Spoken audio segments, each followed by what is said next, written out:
الرحمن الرحيم.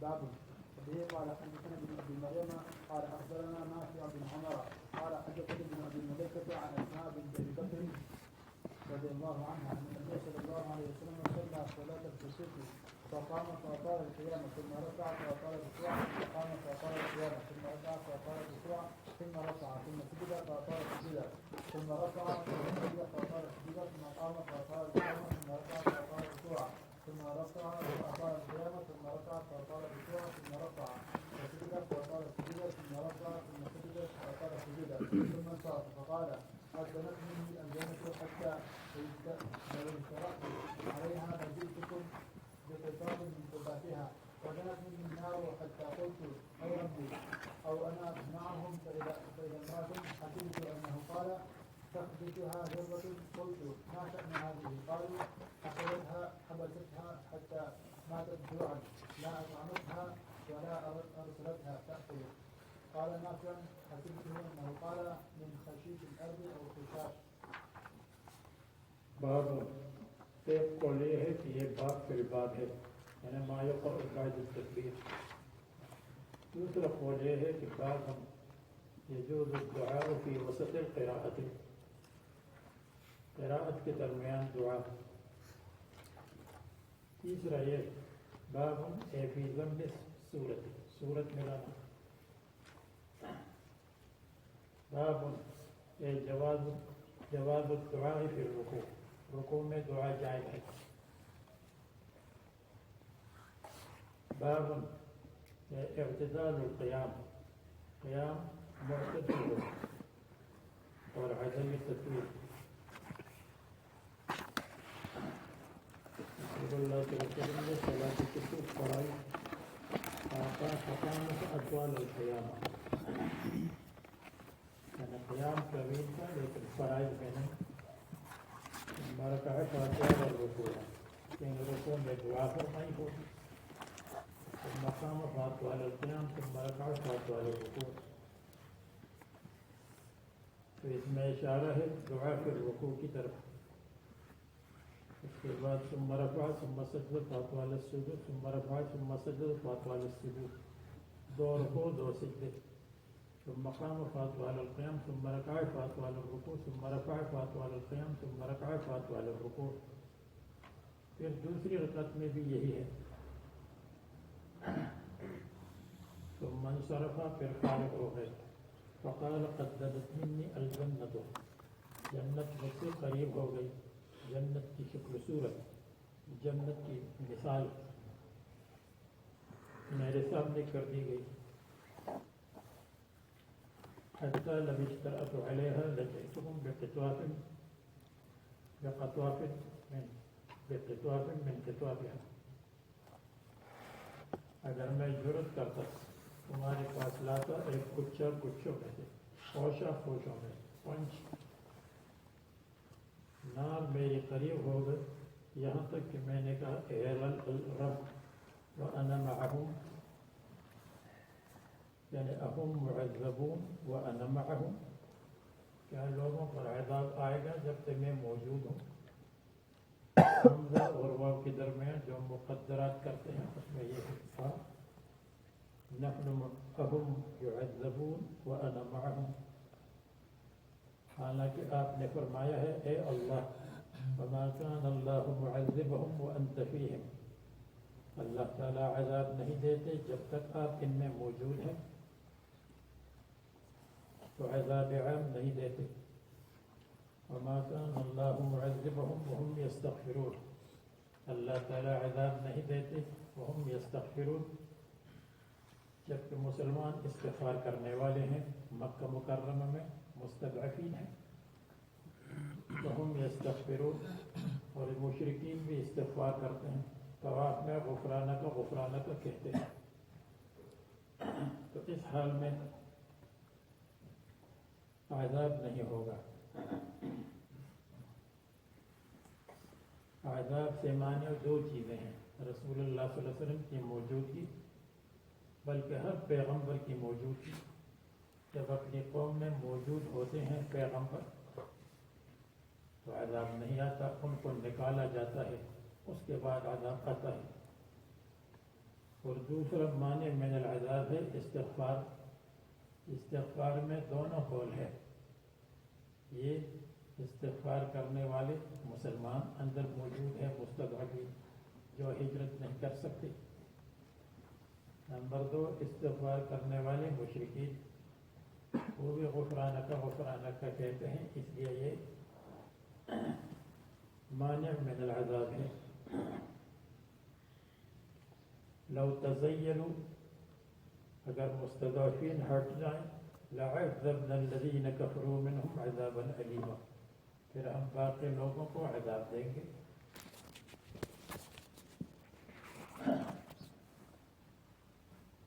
اور ہاں عذاب خاص نازل کر دیں گے، جیسے بدر میں عذاب خاص کو نازل کیا۔ لولا يعذبهم اللہ، اللہ تعالیٰ کو کیوں عذاب نہیں دیں گے؟ وهم يصدون عن سبیل اللہ، وہ اللہ کے راستے سے لوگوں کو روکتے ہیں، تو بظاہر تعارض ہے، پہلے یہ کہ عذاب نہیں آئے گا، آخر میں یہ ہے اللہ کیوں عذاب نہیں دے گا؟ تو جواب آپ کے سامنے آیا، عذاب عام سے بچ گئے اور عذاب خاص آئے گا۔ عذاب خاص بدر شدر میں سمجھ گئے۔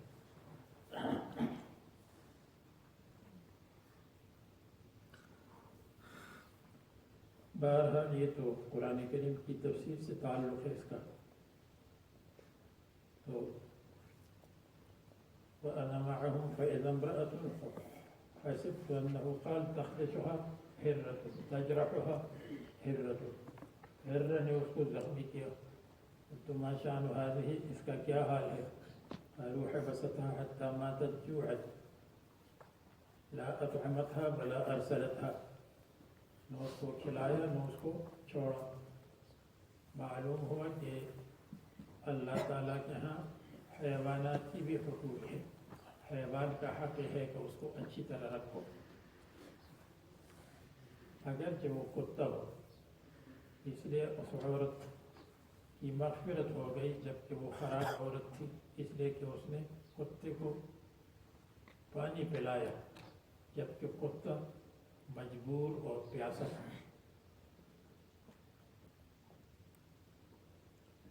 قال نافع حسبت انه قال من خشيش الارض او خشاش، کیڑے مکوڑے، یہ مکوڑے ویسے تابع محمل کی طرح ہے، تابع محمل ہوتا ہے، جیسے کئی بھائی کہاں گئے تھے؟ بس جانسبرگ ہم گئے تھے، دعوت شہوت تھی، اب دعوت تھی شہوت، یہ تابع محمل ہے، یہ نہیں ہے کہ شہوت وہ شہوت ہے جو عربی میں ہے۔ باب رفع البصر الى الامام في الصلاة، امام کی طرف اٹھانا، نظر اٹھانا نماز میں،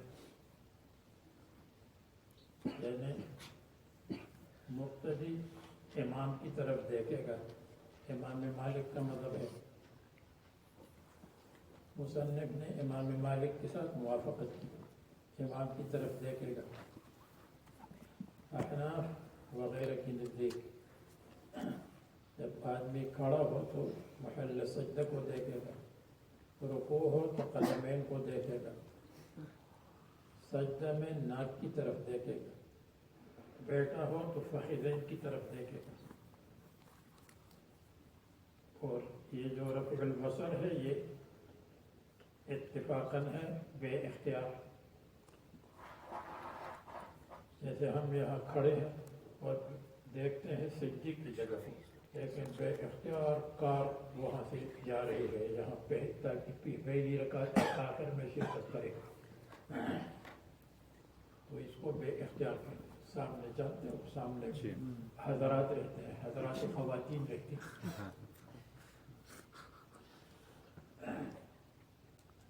ہاں اگر کبھی کبھی امام کی طرف نظر اس لیے اٹھائے تاکہ انتقالات کا پتہ چل جائے کہ امام کا انتقال کس طرح ہے، انتقالات تو پھر ٹھیک ہے۔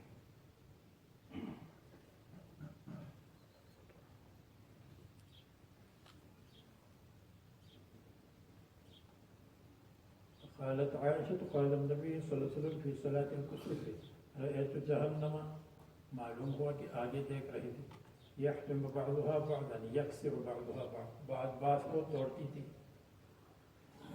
ان رأيتمونی تأخرت، توڑنا یہ ہے کہ بڑا شعلہ آتا ہے تو چھوٹے شعلے کو توڑتا ہے، جیسے دریا میں سمندر میں بڑی موج آتی ہے تو چھوٹی موج کو توڑتی ہے۔ یہ حدثنا موسیٰ قال حدثنا عبد الواحد،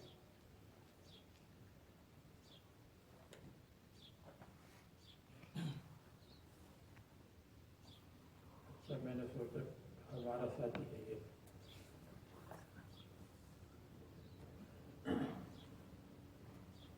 حدثنا الأعمش عن عمار بن عمير عن أبي معمر قال قلنا لخباب رضي الله عنه أكان رسول الله صلى الله عليه وسلم يقرأ في الظهر والعصر؟ قال نعم، فقلنا بما كنتم تعرفون ذاك؟ قال باستلام لحيته۔ اس میں نظر إلى الإمام ہے یا اس لیے تاکہ انتقالات کو معلوم کرے کہ رسول اللہ صلی اللہ علیہ وسلم کیا عمل کرتے ہیں، یا اتفاقاً کبھی کبھی اتفاقاً نظر ہوتی ہے، نظر آخر نظر ہے، بے ارادہ اٹھ گئی ہوگی۔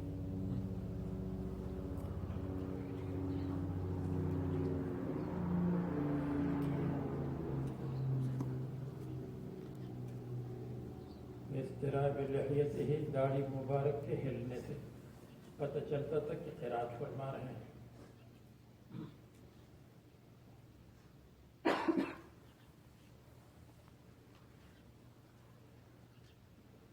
حدثنا حجاج قال حدثنا شعبہ قال أنبأنا أبو إسحاق قال سمعت عبد الله بن يزيد يخطب قال حدثنا البراء وكان غير كذوب۔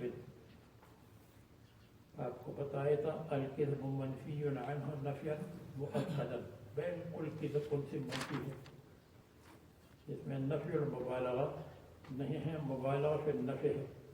انہم كانوا اذا صلوا مع النبي صلی اللہ علیہ وسلم فرفع رأسه من الركوع قاموا قیاما حتى يروا قد سجد، دیکھتے تھے کہ رسول اللہ صلی اللہ علیہ وسلم سجدے میں چلے گئے تو پھر ہم بھی سجدے میں چلے جاتے تھے، اس کو معاقبہ کہتے ہیں، ساتھ ساتھ نہیں بلکہ تھوڑی دیر کے بعد۔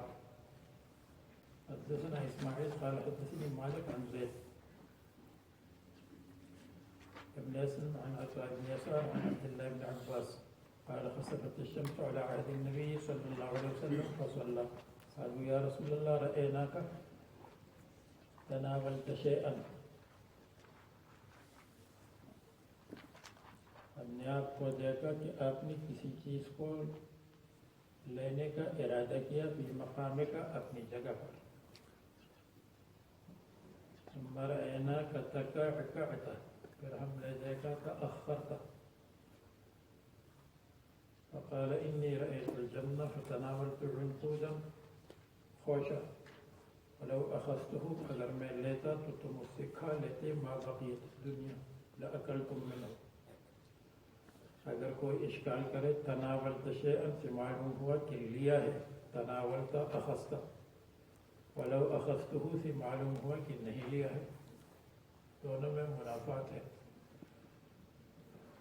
ایک جواب یہ ہے تناولت شیئا، آپ نے لینے کا ارادہ کیا لیکن لیا نہیں، اس لیے لو اخذته، اگر میں لیتا یعنی کہ لیا نہیں۔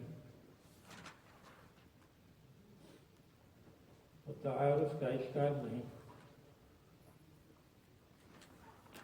اور دوسرا ترجمہ یہ ہے تناولت شیئا لنفسك ولو اخذته لكم لاكلتم منه، میں نے لیا اپنے لیے لیکن چھوڑ دیا، اور اگر میں تمہارے لیے لیتا تو تم ہمیشہ کے لیے کھاتے، اس لیے کہ جنت کی چیز ختم نہیں ہوتی، جنت کی چیز جیسے پھل کھائیں گے تو دوسرا پھل اس کی جگہ آ جائے گا. تیسرا جواب یہ ہے تناولت شیئا بتکلف لے لیا ولو اخذته اگر میں بے تکلف لیتا. لیکن یہ جواب سمجھ میں نہیں آتا. یہی دو جواب بہتر ہے. تناولتا ارادہ کیا, ولو اخذته لیکن لینی اگر میں لے لیتا تو تم کھا لیتے. اور نمبر 2 تناولت شیئا لنفسك ولو اخذته لكم لاكلتم منه.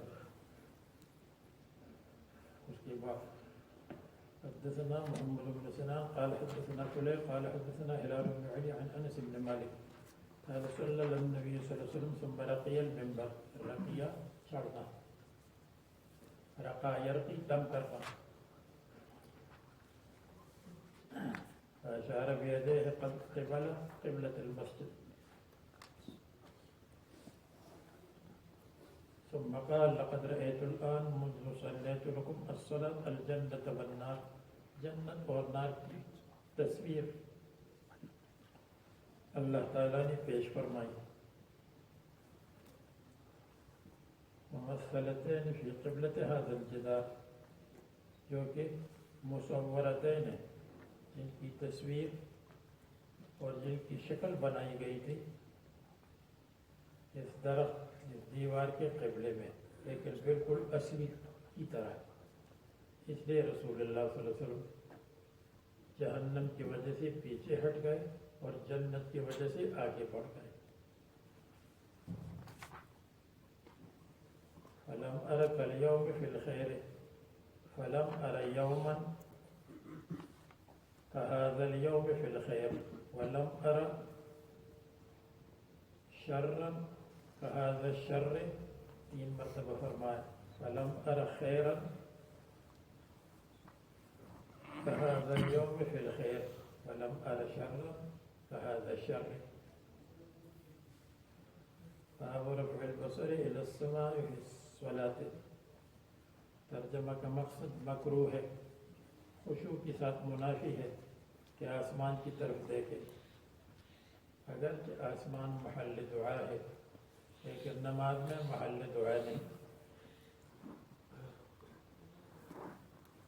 اس لیے لوگ سامنے رکھتے ہیں ہاتھوں کو دعا کے لیے آسمان کی طرف, کیونکہ آسمان محل دعا ہے.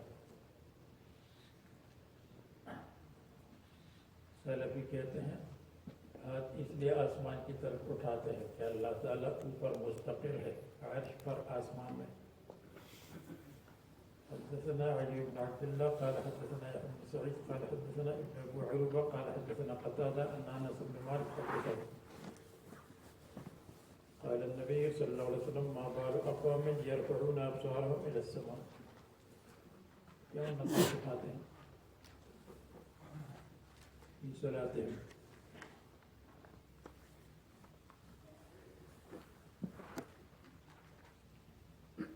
فاشتد قوله في ذلك. رسول اللہ صلی اللہ علیہ وسلم کی وعید سخت ہو گئی اس کے بارے میں. الوعید سؤال شدیدا حتى قال لا ينتهن عن ذلك. لوگ اس سے منع ہو جائیں گے. لوگ آسمان کی طرف دیکھنے سے باز آئیں گے. اولا تخطفن ابصارهم, یا ان کی نظروں کو اچک لیا جائے گا, ان کی نظروں کو چھین لیا جائے گا. یعنی اس کا یہ مطلب نہیں ہے کہ جو اوپر دیکھتے ہو آسمان کی طرف نماز میں تو اس کی نظر چھین لی جائے گی یقیناً. یعنی وہ اس قابل ہے کہ ان کی نظر چھین لی جائے. یہ الگ بات ہے کہ اللہ تعالیٰ دنیا میں رحمان ہے, آخرت میں رحیم ہے, اور دنیا میں رحمان ہونے کی وجہ سے نہ لے, لیکن یہ اس قابل ہے کہ ان کی نظر کو اچک لیا جائے.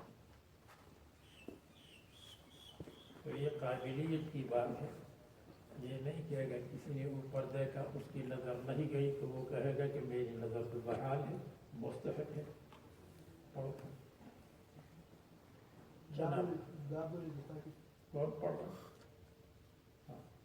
باب الالتفات في الصلاة. وبه قال حدثنا مسدد قال حدثنا أبو الأحوص قال حدثنا أشعث بن سليم عن أبيه عن مسروق عن عائشة رضي الله عنها قالت سألت رسول الله صلى الله عليه وسلم عن الالتفات في الصلاة فقال واختلاس يختلسه الشيطان من صلاة العبد.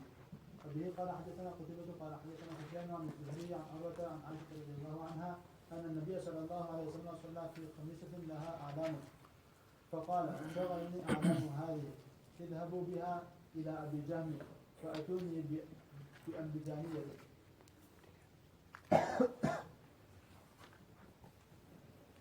الالتفات في الصلاة نماز میں ادھر ادھر دیکھنا التفات کہتے ہیں آنکھوں کی کونے سے دیکھنا آنکھوں میں جو کارنر ہے اس کے ساتھ ادھر ادھر دیکھنے کو کہتے ہیں التفات. تو التفات نمبر 1 بالقلب دل کے ساتھ دل کسی اور جگہ لگا دے اگر قصدن ہو تو مکروہ ہے. نمبر 2 باطراف العین یہ بہتر نہیں ہے لیکن مناسب نہیں ہے. نمبر 3 بلی العنق اپنی گردن کو موڑا ادھر ادھر یہ مکروہ ہے لیکن مفسد صلات نہیں کیونکہ سینہ قبلے کی طرف ہے. نمبر 4 بتحویل الصدر سینے کو قبلے سے اس طرح موڑ دیا کہ توجہ قبلے کی طرف نہیں رہی. جیسے شروع میں گزرا تھا کہ اگر 45 درجہ اور ڈگری ہٹ جائے تو نماز نہیں ہوگی.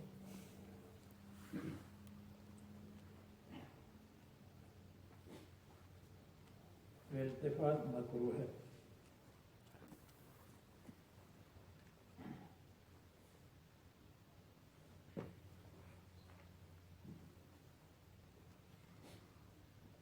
حدثنا مسدد إلى قوله سألت رسول الله صلى الله عليه وسلم عن الالتفات في الصلاة فقال هو اختلاس يختلسه الشيطان. یہ اچک لینا ہے یعنی شیطان آدمی کی نماز کو اچک لیتا ہے چھین لیتا ہے. یختلسه الشیطان آدمی کی نماز میں سے آدمی کی نماز کو کمزور اور خراب کرتا ہے.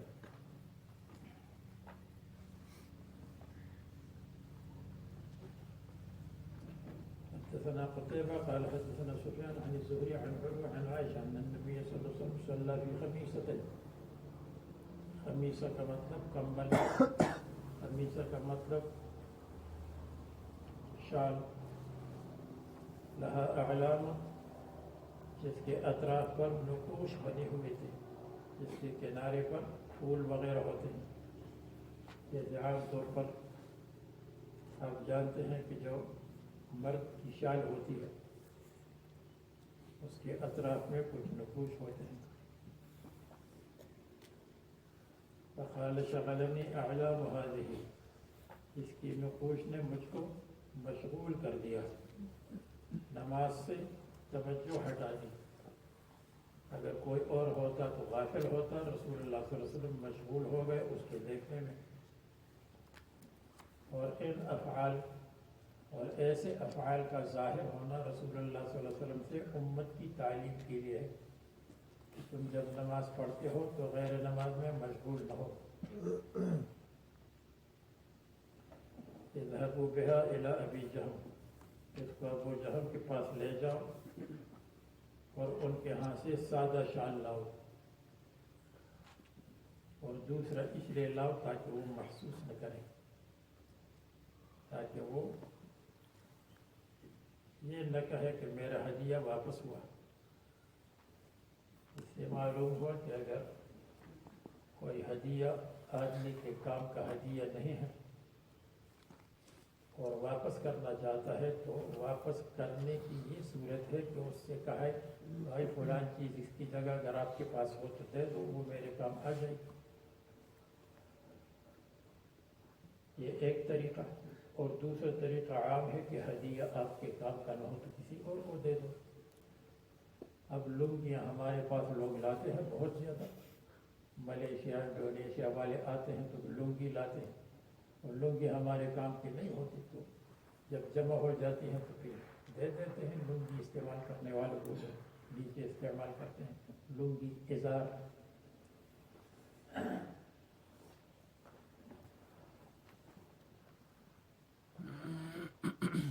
جب ہم حج اور عمرے پر جاتے ہیں تو لوگوں کے ساتھ حج اور عمرے کی فکر ہوتی ہے. ہمارے ساتھ فکر ہوتی ہے ازار کس طرح باندھیں گے. اسی میں 1 ہفتہ 2 ہفتہ گزر جاتے ہیں.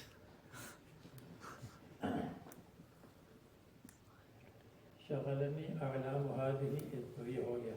اذهبوا بها الى ابی جہم واتونی بجانیۃ. اور ان کی جو سادہ شال ہے امبجان جگہ ہے وہاں کی بنی ہوئی وہ لاؤ. باب هل يلتفت لامر ينزل به. ترجمہ الباب کا مقصد یہ کہ التفات بے اختیار کسی حادثے کی وجہ سے اس میں کوئی حرج نہیں. نماز پڑھ رہا ہے اور کسی چیز کی گرنے کی آواز آئی اور یکدم ادھر ادھر التفات کیا تو کوئی حرج نہیں.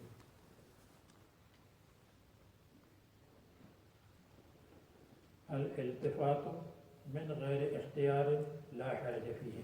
1.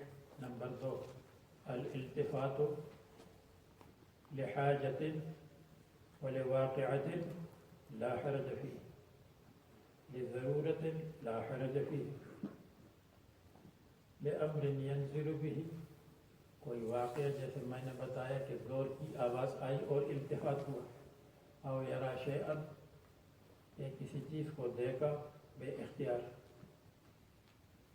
او بصاقا فی القبلۃ یا قبلے میں بزاق پر نظر پڑی من غیر اختیار. وقال سہل التفت ابو بکر. تو رسول اللہ صلی اللہ علیہ وسلم کو دیکھا. یہ التفات حاجت کی وجہ سے کیونکہ جب لوگوں نے ہاتھ پر ہاتھ مارنا شروع کیا تو ابو بکر صدیق نے التفات کیا کہ کیا پیش آیا کہ لوگ ہاتھ پر ہاتھ مارتے.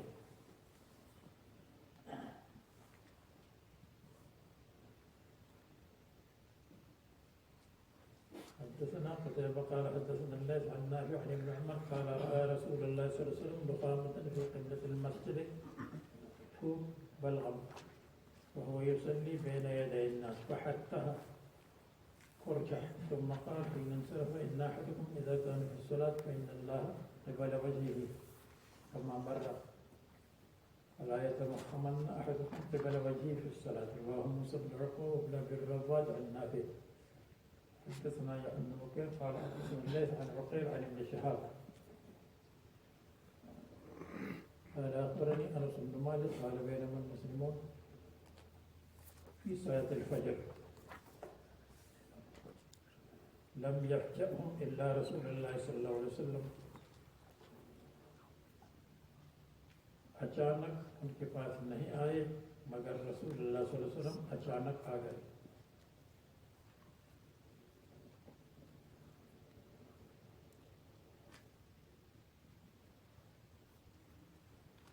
کشف ستر حجرت عائشہ. حضرت عائشہ کی 4 دیواری کے پردے کو ہٹایا.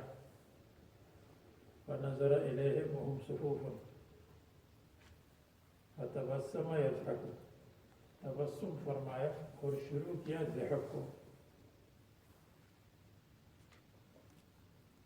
تبسم اخیراً اور ضحک ابتداءً. ونقص ابو بکر علی عقبیہ. ابو بکر صدیق پیچھے ہٹ گئے ایڑیوں پر. لیصل له الصف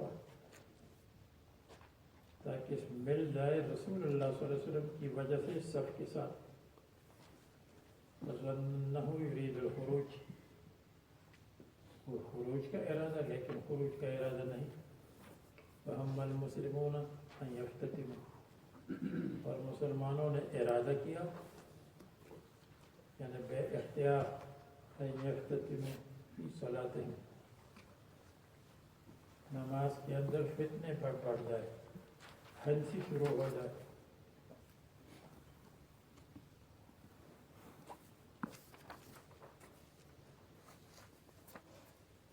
اشار الیہم ان اتموا صلاتکم. اشارہ فرمایا فأرخى السترة فتوفي من آخر ذلك اليوم، اور پیر کی صبح یہ واقعہ ہوا اور پیر کو آخر اليوم میں انتقال ہوا. آخر اليوم احادیث میں ہے اور ضحیٰ کا وقت تاریخ میں ہے، تو یا حدیث کو ترجیح دے دے اور یا تطبیق کرے کہ آخر اليوم قریب تھا. جیسے 11 بعد 11:30 بجے آخر اليوم قریب ہوتا ہے.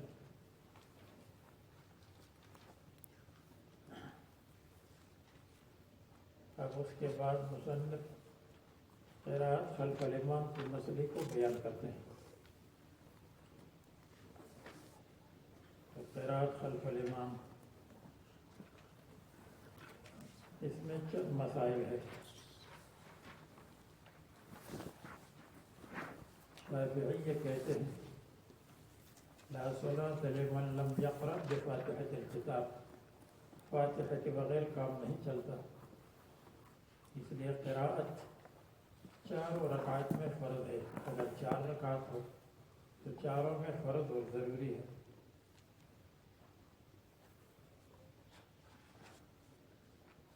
اور احناف کی نزدیک قراءت ضروری ہے اولین میں، اخیرین میں قراءت ضروری نہیں ہے.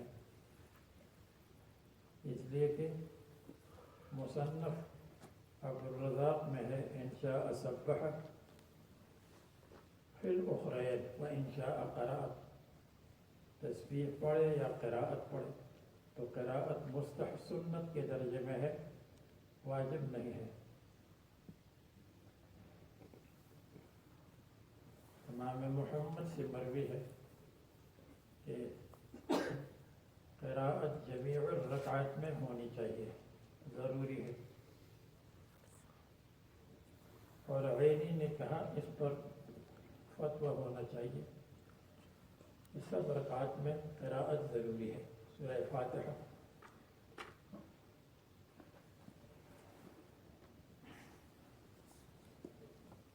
اب یہ تو یہ مسئلہ ہوا کہ قراءت سب رکعات میں ہے یا بعض رکعات میں ہے، دو میں ہے 2 میں نہیں ہے. یا یوں کہیے کہ اخیری 2 رکعت میں قراءت سنت ہے، سورہ فاتحہ کی قراءت سنت ہے احناف کی نزدیک. لازم ہے، ضروری ہے شافعیہ کی نزدیک، دوسرے مذاہب میں بھی.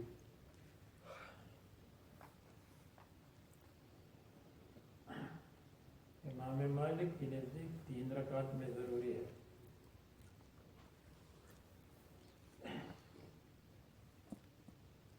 تو گویا کہ القراءۃ فرض فی جمیع الرکعات امام شافعی، فی 3 رکعات امام مالک، للاکثر حکم الکل. رکعتین اولین میں ضروری ہے قراءت عند الاحناف، اور امام محمد کا قول آپ کو بتایا کہ سب میں وہ ضروری ہے. پھر اس میں اختلاف ہے. سورہ فاتحہ کا پڑھنا احناف کی نزدیک واجب ہے، کیونکہ لا صلاۃ الا بفاتحۃ الکتاب حدیث ہے، جو حدیث سے ثابت ہو وہ واجب ہے. شافعیہ کی نزدیک سورہ فاتحہ کا پڑھنا فرض ہے، کیونکہ وہ فرض اور واجب میں یہ فرق نہیں کرتے قرآن کریم سے ثابت ہے یا حدیث سے ثابت ہے.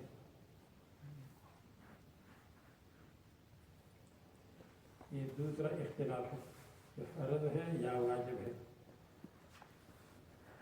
اب تیسرا اختلاف یہ ہے کہ سورہ فاتحہ کا پڑھنا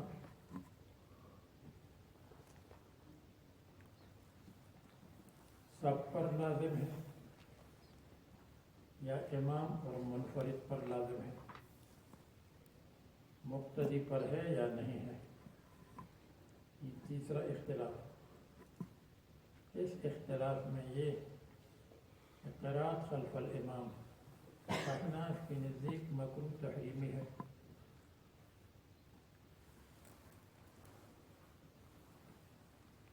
جہری نماز ہو یا سری نماز ہو. مالکیہ اور حنابلہ کی نزدیک قرأت خلف الامام جہری میں نہیں ہے اور سری میں مستحب ہے. امام شافعی رحمہ اللہ کی نزدیک سری میں لازم ہے، سری میں ضروری ہے. اور جہری میں کیا حکم ہے؟ جہری میں متأخرین شافعیہ کہتے ہیں ضروری ہے، اور متقدمین شافعیہ امام شافعی رحمہ اللہ خود کتاب الام میں 2-3 مرتبہ انہوں نے لکھا ہے کہ جہری میں نہیں، جب امام کی آواز سنتا ہو تو قراءت نہیں ہے. تو کتاب الام کی عبارت ہے کل صلاۃ سلیت خلف الامام، جو نماز امام کی پیچھے پڑھی جائے، والامام یقرأ قراءۃ لا یسمع، اور امام قراءت کرتا ہے لیکن نہیں سن سکتے، تو قرأ فیہا پڑھنا چاہیے. اور اگر امام کی آواز کو سنتا ہو تو پھر نہیں پڑھنا چاہیے. کتاب الام میں امام شافعی نے خود فرمایا، اور کتاب الام کے صفحے میں 7ویں جلد میں ہے، صفحہ 256 پر 256 جو ہمارے ہاں نسخہ ہے. تو اس سے پتہ چلتا ہے کہ شافعیہ کی نزدیک بھی امام شافعی کے قول کے مطابق جہری میں نہیں اور سری میں ہے، لیکن شافعیہ جہری میں بھی پڑھتے ہیں.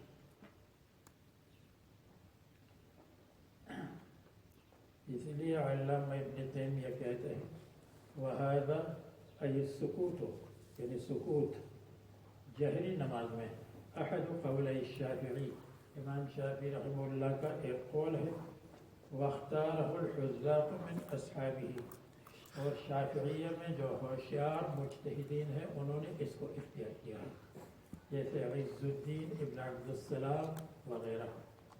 یہی لکھا ہے. گویا کہ امام شافعی رحمہ اللہ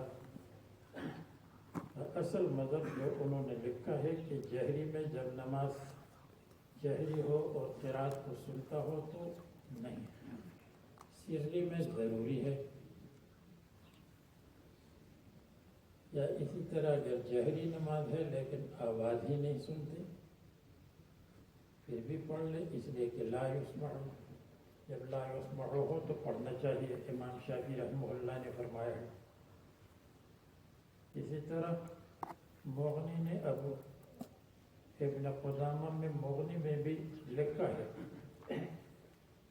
کہ جہری نماز میں ان کی نزدیک نہیں ہے، سری نماز میں ہے.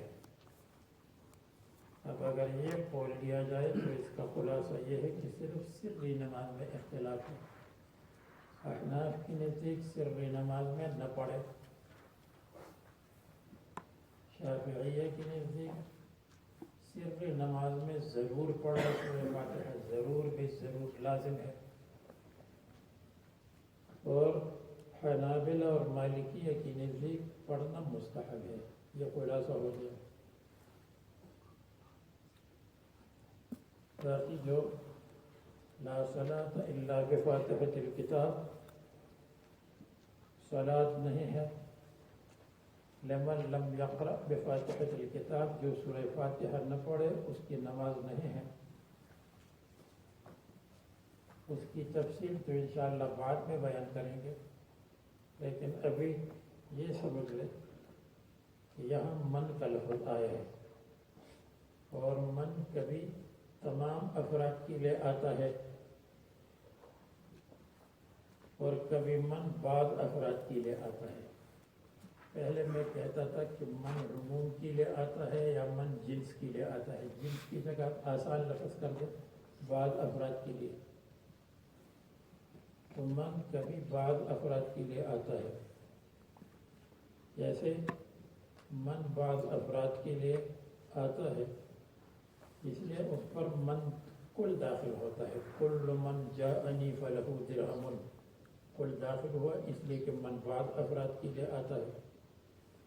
فمن شہد منکم الشہر فلیصمہ، اب من نابالغ مراد نہیں ہے، حائض مراد نہیں ہے، نفسا مراد نہیں ہے، بیمار مراد نہیں ہے، من سے بعض افراد مراد ہے۔ من كان منكم مريضا او على سفر فعدة من ایام اخر، یہاں من بعض افراد کے لیے ہے، جو بھی مریض ہو، اگر بچہ مریض ہے تو اس کے اوپر تو عدت من ایام اخر نہیں ہے، تو من بعض افراد کے لیے۔ اب یہاں لا صلاۃ لمن لم یقرأ، بعض افراد مراد ہے، بعض افراد کون ہیں؟ امام اور منفرد۔ یہ ایک جواب۔ دوسرا جواب یہ ہے کہ اگر من عام ہو تو یہ مخصوص البعض ہے، مخصوص البعض مقتدی مستثنی ہے اس سے۔ تیسرا جواب یہ ہے کہ مقتدی اور امام کی ایک نماز ہے، جیسے سترۃ الامام سترۃ المقتدی، اسی طرح قراءۃ الامام قراءۃ المقتدی، جب امام نے قراءت کی تو یہ مقتدی کی قراءت ہوگی۔ لا صلاۃ الا لمن لم یقرأ بفاتحۃ الکتاب اما بنفسہ و اما بامامہ، یا خود پڑھ لے یا امام کے ذریعے سے پڑھ لے، اور امام کے ذریعے سے اس نے پڑھا، امام کا پڑھنا مقتدی کے لیے کافی ہے۔ یہ تو دو تین باتیں بتائی، باقی تفصیل انشاءاللہ آنے والی ہے۔